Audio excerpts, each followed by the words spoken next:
If you work in utility safety or ops, you know the landscape changes fast. New safety solutions, updated grounding procedures, and the constant push for better leadership. It's a lot to keep up with. That's where Incident Prevention Magazine comes in. We are the industry's go-to source for real-world safety solutions. From in-depth articles on arc flash protection to ready-to-use tailgate topics for your crew, IP gives you the knowledge, insight, and strategy you need to get everyone home safe. Don't just react to the job, stay ahead of it.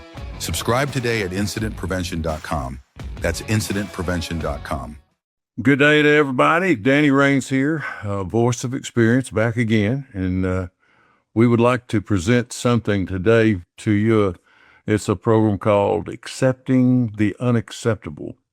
There's so many things happening in the industry, and even this year during the ice storms and everything else. And my heart goes out to the linemen and to the people and the employees of the electrical industry that's out there working. I know I used to do that years ago, but there's so many been hurt and tragically hurt. And I've even heard of one fatality. I'm not sure if it was related or not, but I think they were driving. It was not an electrical contact, but there's been 2 or 3 electrical contacts and people are recovering, and my heart and prayers go out to you and the family. And I just hope everything is okay.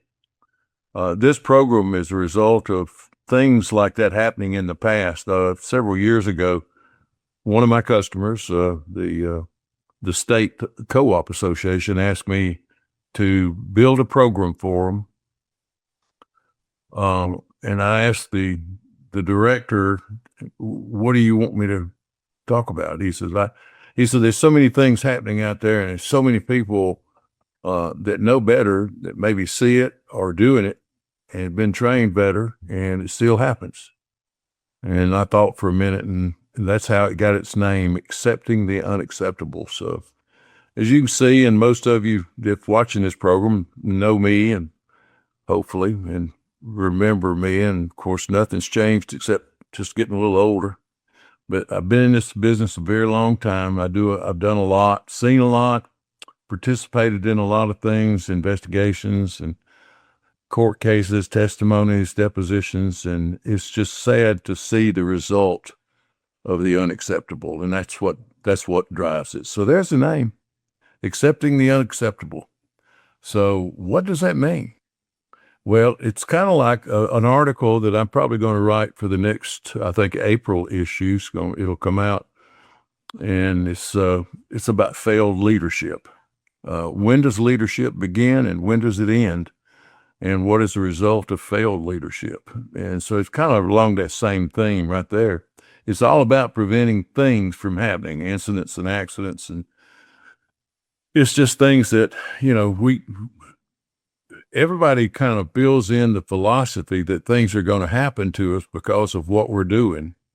I know a lot of the social media posts I see now are, it's the most dangerous job. And, Forbes magazine said it's the most dangerous job.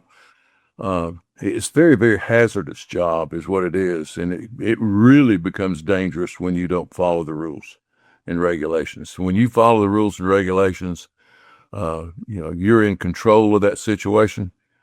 And if all the I's are dotted and T's is crossed, we usually come out pretty good. But it's really all about leadership, as I said, and human performance. What is human performance? Human performance is what we do and why we do it. And maybe a little bit of when we do it, because that performance may change it may change from one level to another. It depends on where we're at, what time it is, how long we've been working, who's watching. Oh my goodness, don't go there. So operating in an unacceptable manner, you're certainly going to increase the incident rate or severity rate. It affects the system reliability for who you're working with. And of course, it increases the possibility of tort liability. And that's been involved in a lot of those things in the last few years. And it gets really ugly when things go to court. And then, of course, reputation, your company reputation, your crew's reputation. Everybody's affected by the unacceptable work practices if we allow that to happen in our presence. The definition of it is accidents or close calls caused by human performance failures or leadership, accepting less than is required. I've been working on a case this morning and been getting an opinion together about rubber gloves. Everybody has an opinion. It's kind of like noses and other body parts. We all have one. But, there's also guidelines, regulations, standards that these opinions must be based on. And it's not our personal opinion. It's what we are required to do. And that's the main thing. We have some of these opinions or feelings like, safety, performance of someone around me. That's not my job. That's the boss's job.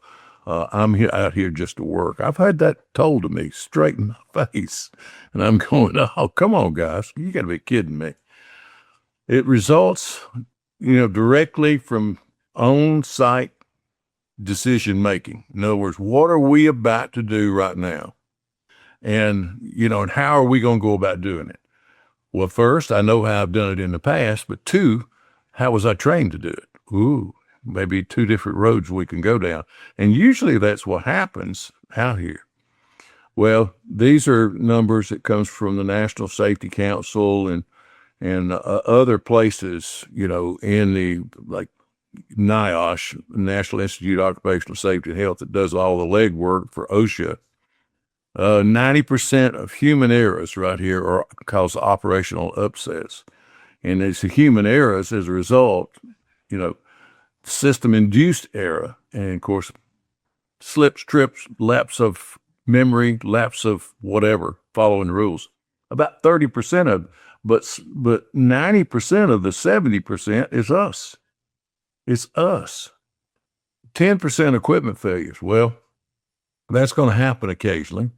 But, we can have some control over that too. If we inspect our equipment and and our fleet management is up to par, which they are most of the time, and those inspections are done daily, whenever you test those lower controls. I mean, something will show up to tell you that an operation or an equipment failure may be imminent. Here's what I'd like to illustrate here. Of course, that's kind of hard to see, but if you look close, that's what it was. Somebody's catching trouble and storm trouble, whatever, and they didn't have a sleeve, so they just put two squeeze-ons in there and squeezed it up. Yeah, that's going to work, but it don't need to be left like that. It needs to be, completely repaired later on. This particular bank of transformers right here, we drove up on crew that was down there picking up primaries. And if you look close, right along in here, you can see a lightning arrestor that's blown. That B-phase lightning arrestor right there is hanging. There's the end of it hanging down. And, of course, I asked the gentleman, I said, why don't you go ahead and change that lightning arrestor before you make it back hot? And while you got the line out, because they was picking primaries up. And that guy turned around and looked straight at me and said, "It ain't my job. I'm here to pick primaries up." I said, "Come on, man. You just going to leave this? Now somebody else has got to come back in here and have a scheduled outage on this bank and change that lightning arrestor." That's kind of the things that kind of gets under my skin a little bit. Of course, I have some humorous pictures in here, and I have some pretty nasty pictures in here too of injuries. So, get ready for that, because you may or may not like what you see. That's some of my wiring right there up in my attic. No, it's not. But to prove a point, somebody left. And look at that old knob and tube wiring right there. This is old stuff, and I don't know where this picture was made. Somebody gave it to me. I took this picture here myself, and this was a contractor preparing to do reconductoring on a 3-phase line. It's in Florida. We were on vacation down at the beach, and I walked out of a restaurant and I looked up, and of course, old Danny, he's always got a camera. I looked up and I saw those bare spots up there, and I talked to the young man that's in the bucket right there with his back to us, and I said, "Bubba." He dropped down. I told him who I was, and I said, "Well, I was looking at your cover up." And he said, "What's wrong with it?" Well, you see, he doesn't have rubber gloves on. And of course, a lot of people, wear sleeves. Some don't. I never did, but rubber gloves, bare spot here, bare spot right there. There's a stirrup right there at the end of his boom. There's no path to ground covered up. There's a Mac hanging hard against the pole. There's a rated piece of equipment against a difference of potential. Neutral, ground's not covered up. And I said, well, and I told him I talked cover up. And I said, you got all those bare spots. You don't even have your rubber gloves on. And he said, well, I'm not planning on getting around those bare spots. Well, I said, well, bless your heart, brother. I hope you make it, but I'd put cover on it if I were you. Well, lo and behold, I came back by there a little while later. He never did put any more rubber up there. He got everything done, everything framed. The rollers were up there, the blocks, P-lines were in it. Nothing ever happened. See, now that proves a point right there. That's one of the points I always, when you're working what I consider to be an unacceptable and a violation of regulations, we are that good that we can do the work and nothing will happen. But occasionally something will change, and that change is usually what results in those serious incidents and accidents and even fatalities. I mean, you look at last year, and I lost track of how many fatalities we had last year because of the all the things that was going on with me. I had several things with personal things, but I understand there was between 25 and 30 fatalities last year. I said, oh my goodness, why? We got better equipment, we got better training than we've ever had, but yet we still have the same thing over and over again. And this has been going on since the 90s, and really before that. The statistics I have in my training programs and cover-up programs started in the mid-90s. And we average that many fatalities, a flash about every week.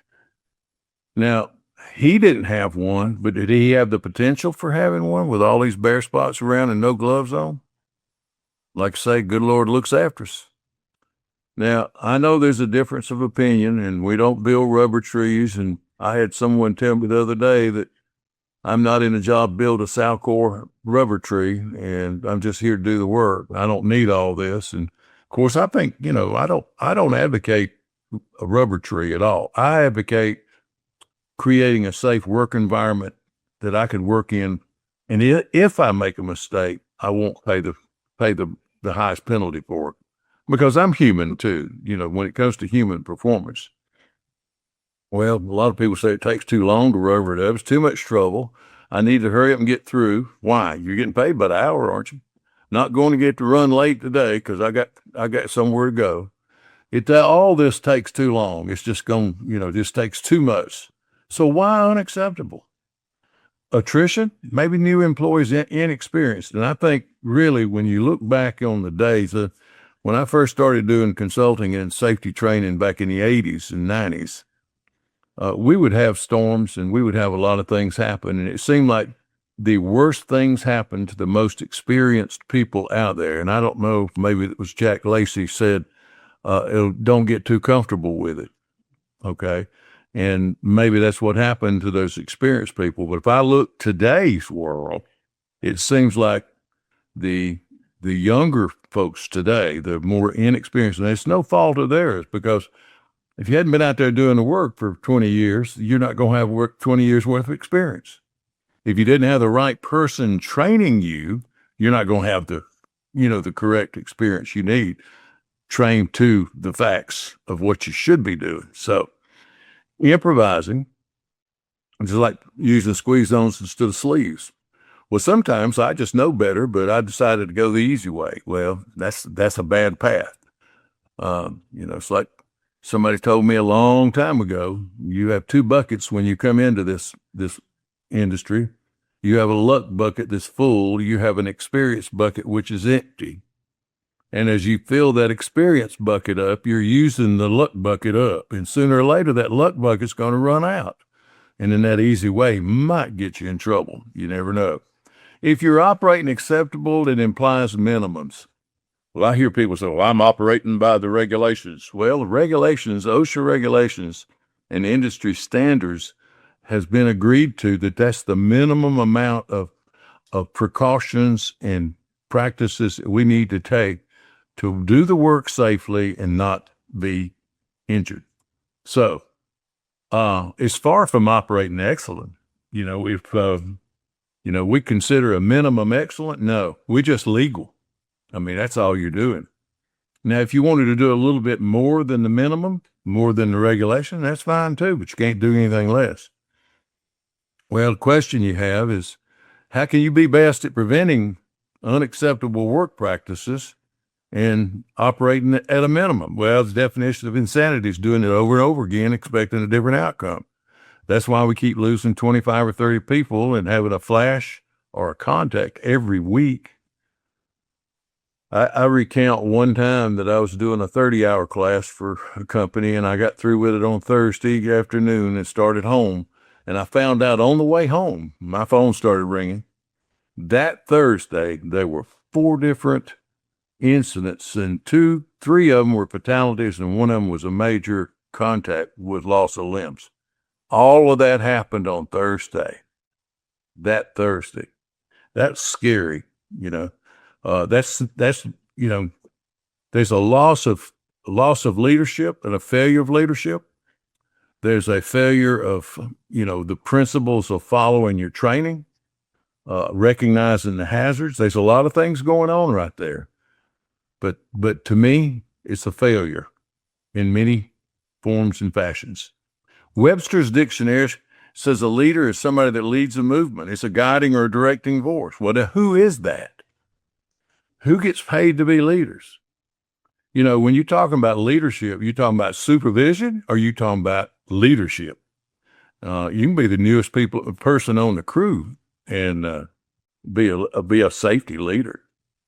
Well, now the psychologists say, and this is not my words, this is theirs, 90% of the world says, nope, I don't want no part of leadership because I don't want the responsibility, the accountability that goes with it. And then, of course, there's other reasons too. You might lose them overtime or something if you're in supervision and management. Well, acceptable operational excellence that's what we really need, is operational excellence. If you operate excellence, you're doing everything right. Requires acceptable safety leadership along with, making the difference, reducing the number of things that happen to us. And then it can only come as a result of you, the employee, and me, or I, the employee, and the consultant or the leader working together. And that's what it's going to take.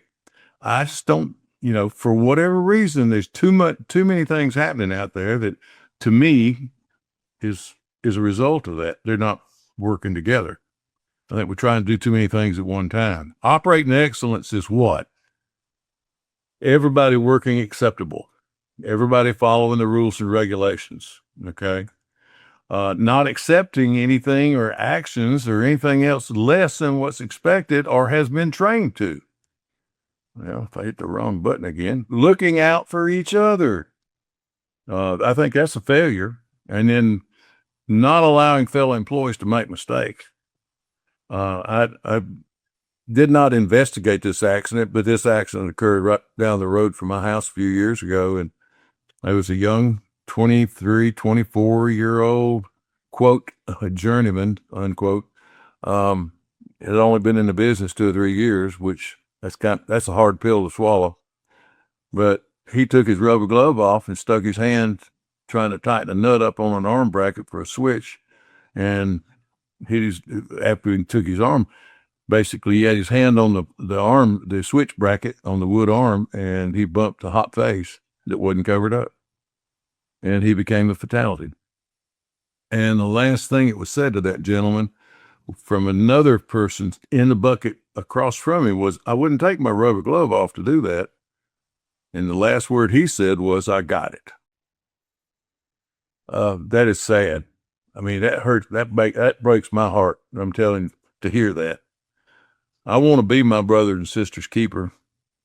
If there's anything, and if you get mad at me because I question what you're doing and it's not right, I'm sorry. No, I'm not. I will intervene every time. I stop on the side of the road and say, hey, why don't you have your harness on? You're in a bucket.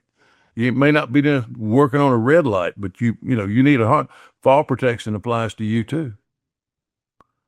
Well, compliance is minimal, just as I said earlier. Rules and regulations, legal definition, that don't mean you're operating excellent. That just means you're legal in the eyes of OSHA and other agencies. Performance standards are minimal. That's just remember, statistics and research indicate this standards and rules are not followed.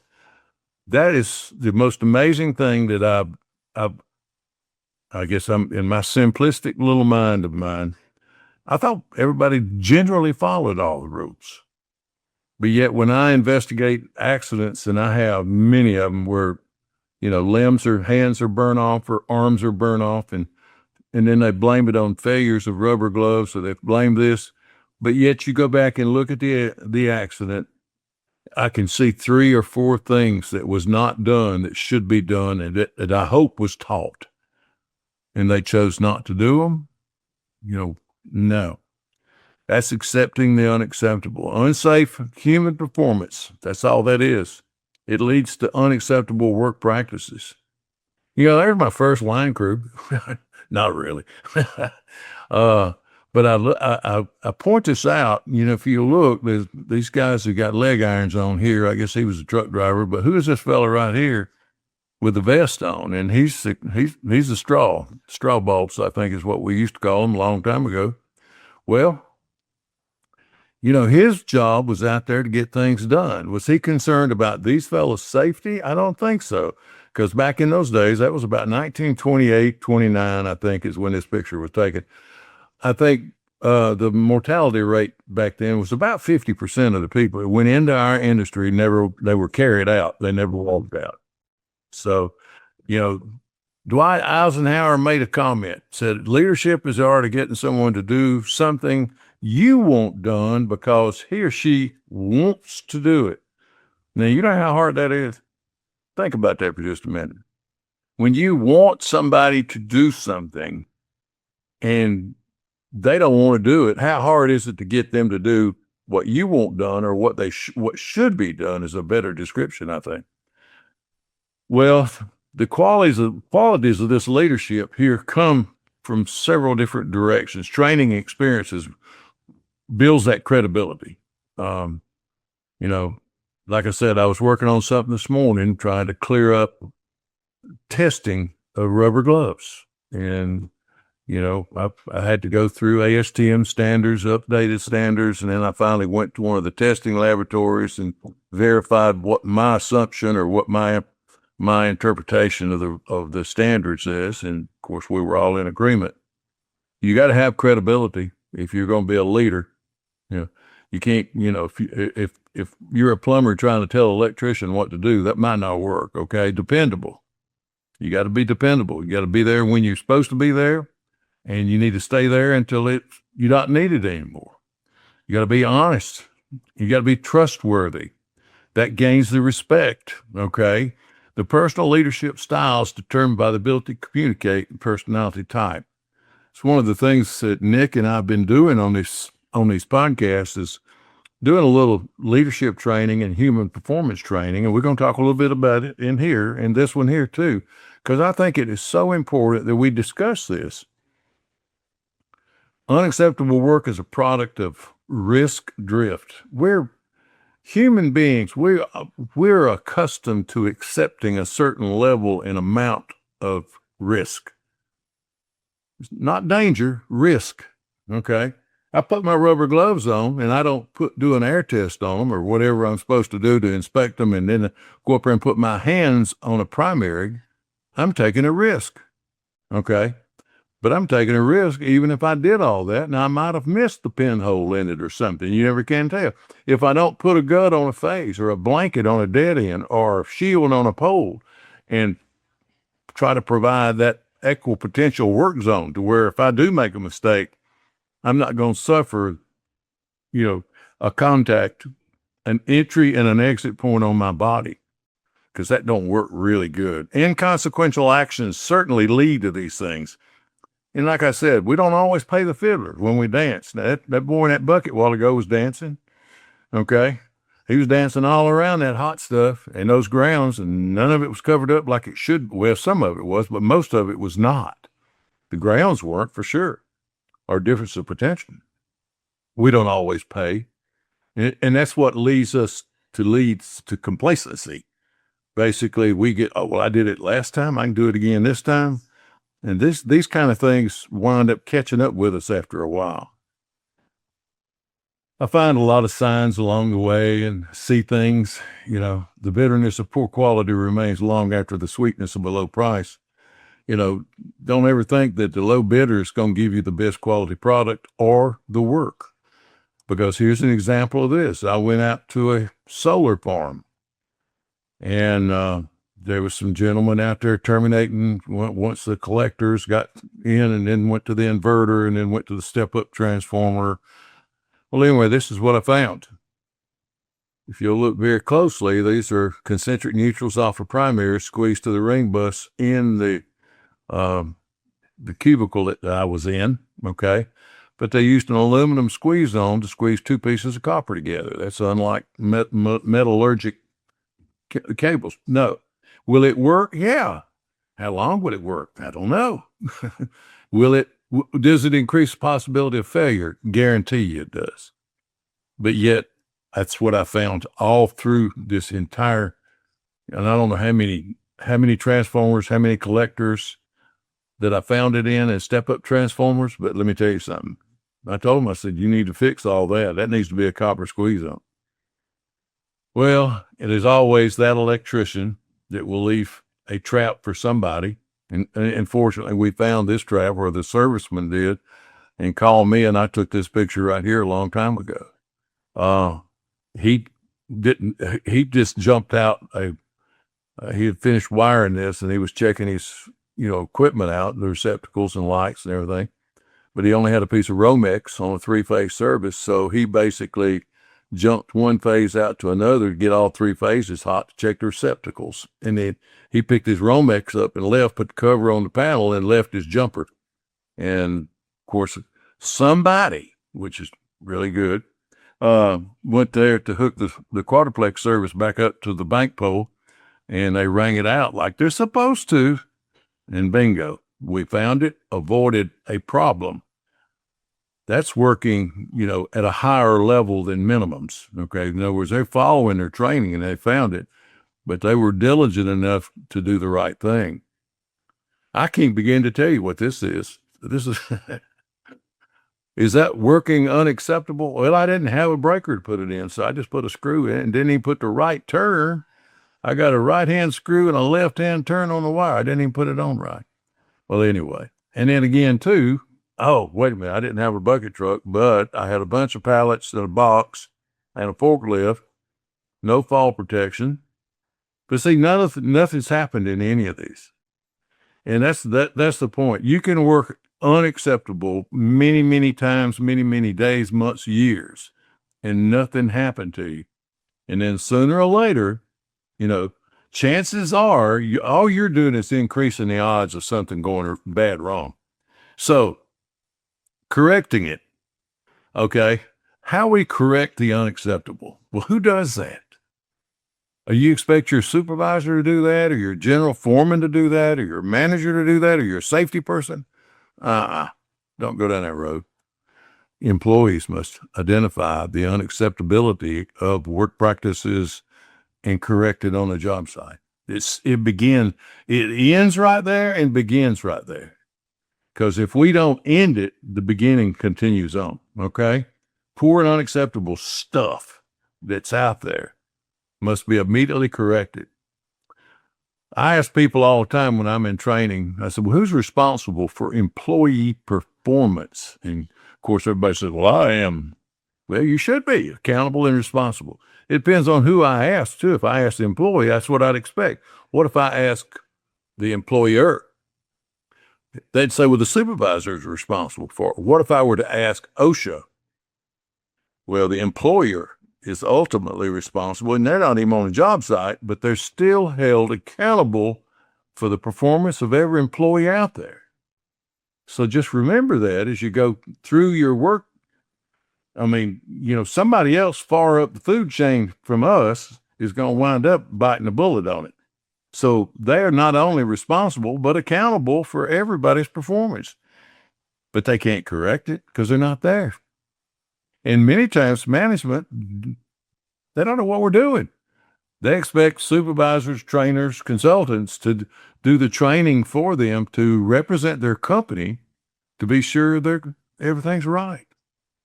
Even if they saw something really bad wrong, they'd probably fall protection. Oh, well, PPE, that's low-hanging fruit.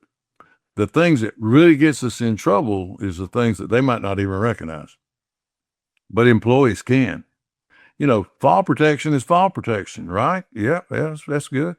Well, you have, I don't think that triplex service is actually meeting the fall protection standard. The attachment point is supposed to be rated, 5,000 pounds, I think, per person. Oh, not quite. Yeah, well, that was not either. So, and then of course I look and I find things and I just shake my head. I mean, I literally just shake my head. These people here were building a 345 bus. Well, it was a tie line. If you look behind them, you can see it coming in from one side. There's a substation to their left, screen left, stage left of this picture right here. And they're pulling the two bundle conductors out of the substation, which is deaded in on a hot 345 switch, okay? And they're raising Cain up there, saying this stuff's eating us up. Well, I blew that picture up a little bit. Now, I'll let you look at that and tell me what's wrong with that. That's the static wire right there. So you kind of see what I'm talking about. One, it's not even grounded right. I'm sure that this was the last one that was put on because there's a shotgun stick hanging there. And they didn't even start. They're supposed to put it on the ground first and then go to the conductors, but that didn't work either. And they're trying to figure out why they're getting static off of it. Well, static is induced voltage, but still, they were getting banged up pretty good because they didn't have it grounded properly. So, but now the bad part about this is, I hate to even say this. These are 2 or 3 guys here that just graduated an apprentice program and just made journeyman linemen in just the last few months or a year at the most. And this is the way they were grounding. Is this what was shown to them how to do this in their apprenticeship training? I don't believe so. I mean, if you only ground one conductor of the 2 bundle face conductors, you're depending on the spacers to actually hold the available fault current. That's not going to work. There's no rating on a spacer. You got to have a cable on it, the right size cable for the amount of what's identified. Well, again, too, there's some humor in all this, but this is a real picture from storm trouble. I guess they ran out of serve-ins or something or squeeze on, so they just put 2 zip ties on it. They got the lights back on. Now, it won't probably stay on long because first time they put a little load on there, it's probably going to burn everything up. But this kind of goes to show you here the point I'm trying to make. It was accepted and it was unacceptable. Well, let's talk a little bit about human performance principles. That's what I'd like to talk about just a few minutes. First and foremost, just like myself and everybody around me, we're human beings. And employees are fallible because we're human beings. There's plenty of opportunities for unacceptable work. They're predictable. And then, of course, unfortunately, we get high levels of performance is based on encouragement and reinforcement. Whether you do it, it's like I used to tell people all the time. We'd go on a hurricane or something from Southern Company, and we'd go to the coast and we'd work 2 or 3 weeks and get 100,000 people on. And they'd come back and, we'd come back and all of a sudden we'd be getting a jacket or a hat or a knife or some memorandum, memorabilia. Y'all did a great job. You got the lights on. Nobody asked how we got them on. It's just the fact that we got them on. You see what I mean? So there is the performance and encouragement and reinforcement, which actually encourages you to do whatever you did the last time, whether it be right or wrong, even though nothing happened. Environment and employees influence performance. I guarantee you. It's where we're at, how we're working, and who we're working with has a whole lot to do on how well we do what we do. People are fallible, and even the best make mistakes, I guarantee you. And then some of them are still in training. And look at that. There's another one. Yeah. I don't know. I don't know where those pictures were made. I didn't have anything to do with them. But the mistakes are made by the inexperienced, untrained, or the best in the business. And of course, I'm a pilot. I fly planes. I don't fly F-16s, but I fly something a lot smaller than that. But the bottom line is this gentleman right here has come out of this F-16 because he made a mistake. And when I say even the best make mistakes, that's Thunderbirds. That's Air Force Thunderbirds. Unless you Navy Blue Angels, that's the best of the best. And all he did, certain things you do on checklists before you leave the ground, and one of them is set your altimeter to the ground level. And in that way, you adjust the AGL to the MSL, mean sea level to the ground level. And he missed it by 500 feet. And so when he was doing his exercises and he was pulling to the ground after doing a big implement or something coming down, he looked down and he said, "Oh," and he knew then there was a problem. And so he pulled and left. The problem with linemen is we're in a bucket up there and we make a mistake like that. There ain't nowhere to go. We have to stand there and eat the fire, turn our back, jump out of the bucket, whatever it takes. It'd be just nice if we just didn't have to do any of that anymore. Even this right here, communications on the job site. And just to kind of save you a lot of time right here, and I don't want to spend a lot of time, but this is another mistake, and this was nothing but human performance. Okay. See the burn mark on the corner? There's another burn mark here. These are the insulated cover bushings off of way 4. This is a Vista switching cubicle. He was supposed to pull them off of 3 that was de-energized. 4 was hot. 2 was hot. 1 was hot. You see 3 right there is locked out. There's a lock and a tag on it. But you couldn't look at it from the other side of the terminated side. It was 600 amp bolt on the elbows with a 200 amp bushing on the back of the elbow to where we check voltage and ground. And that's what he was trying to do, is verify the absence of voltage barehanded. Because he forgot, somebody told him it was hot. Because the last time he was there, it wasn't hot. It wasn't energized. Bad things happen. We put the cart in front of the horse, bad things happen to us, okay? Dot the I's, cross the T's, test and verify. I can have all these little phrases and sayings to keep people out of trouble, but it's just amazing. It keeps happening over and over again.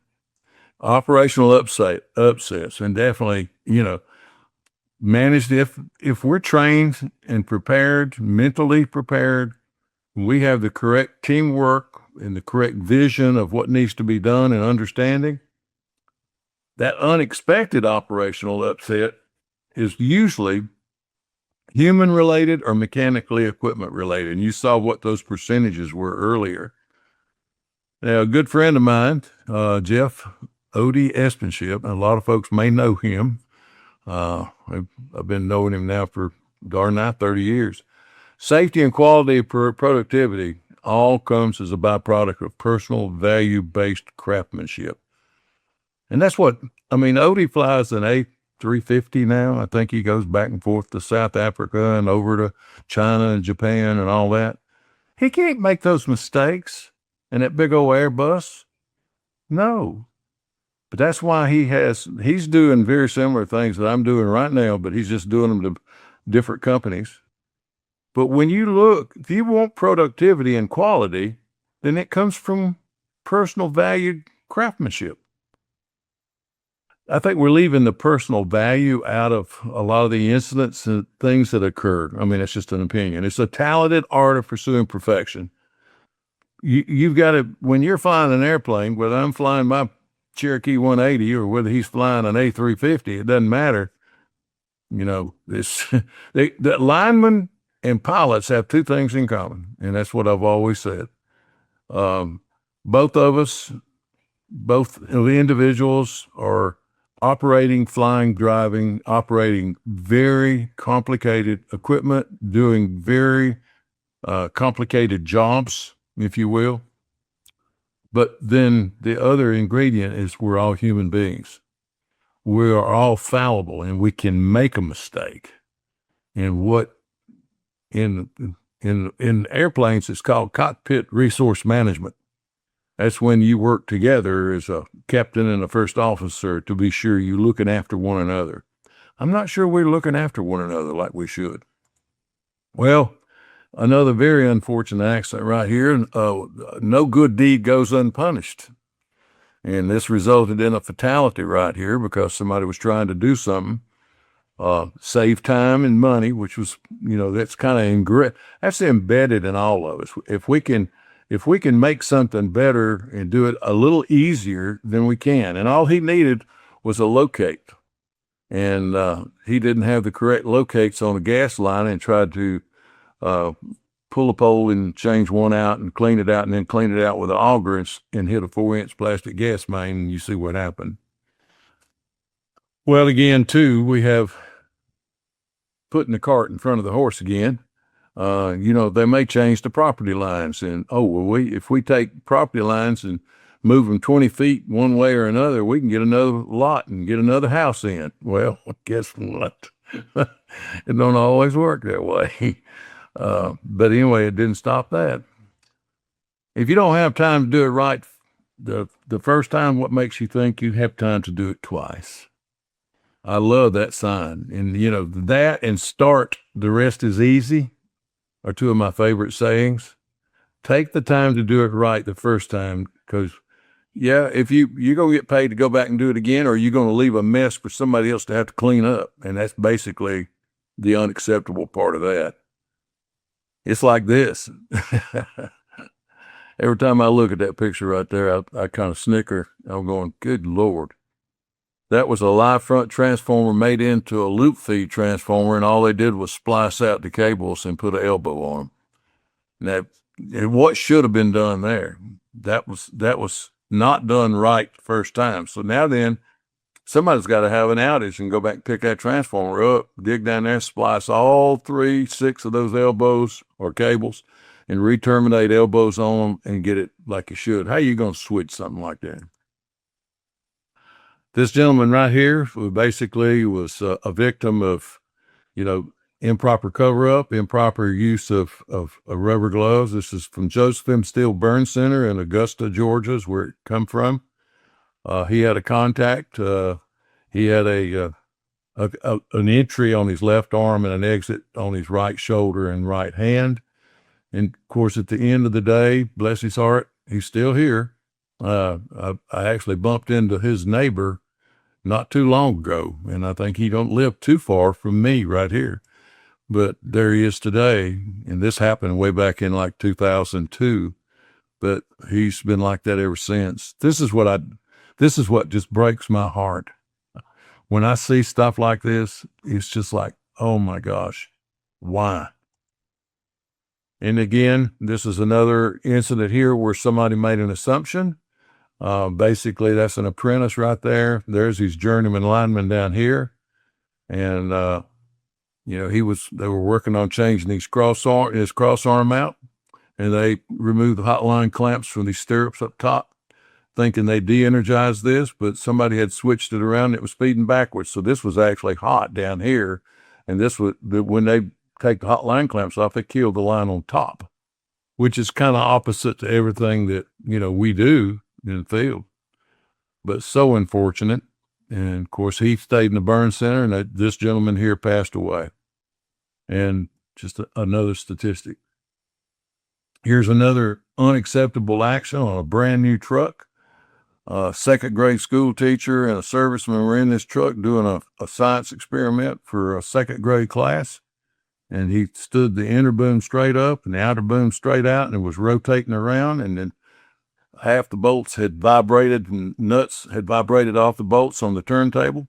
And the boom, when it got to the weak side, pop, pop, pop, all the bolts broke, and he hit the ground. It killed a serviceman and put the second grade teacher in the hospital. The entire second grade class and their parents was standing there watching all this happen. A brand new truck.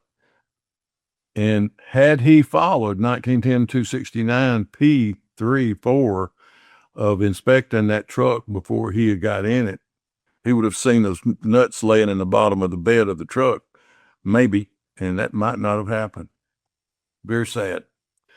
Well, great workman, another gentleman a long time ago made a statement. They tell me you can't teach people carefulness, that you can only learn caution from experience. And I agree with that a lot. I think you respect the carefulness a whole lot more than the caution from the experience that you gain. When he was talking to the employees of this utility company, the matters we deal with are so powerful and deadly that if a man or woman comes in careless contact with them, he doesn't live to try again. And lessons learned from our personal experiences do us no good in this world. And that's because, you might not get a second chance. Check back next month for part 2 in this 2-part series on accepting the unacceptable with Danny Rains. The views, information, and opinions expressed during this podcast are solely those of the individuals involved and do not necessarily represent those of Utility Business Media and its employees. It is strongly recommended that you discuss any actions or policy changes with your company management prior to implementation.